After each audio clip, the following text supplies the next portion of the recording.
Brent and Jen, that idea of critical race theory is causing a divide here in Guilford, and that was on full display tonight. But is it being taught in the classrooms here? The superintendent says no. The group Truth in Education led a forum at the Guilford Community Center Thursday night titled Understanding the Threat of Critical Race Theory. There is a total indoctrination of the Guilford school community going on right now. Critical race theory was developed by scholars in the 70s. It's a way of looking at America's history through the lens of racism. It focuses on the idea that racism is systemic and that race is a cultural concept. The forum claimed that this was being taught to students in Guilford public schools, featuring current and former students as speakers.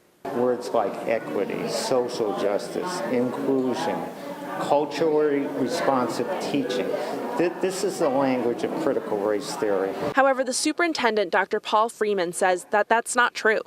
In a statement, he said, quote, "We're working in Guilford schools to be more equitable in our practice, to embrace diverse texts in our classrooms, to diversify our teaching ranks, to address difficult historical events honestly and openly, and to ensure that all children feel heard in their schools." Less bullying, healthier self-esteem, reductions in all sorts of kind of negative outcomes for kids when you do this work. Lauren Dennehy was among those protesting the forum, a group holding signs outside of the building, showing support for the Board of Education and its mission. When teachers are given permission to just have their kids talk about complicated things, that they can work on solutions.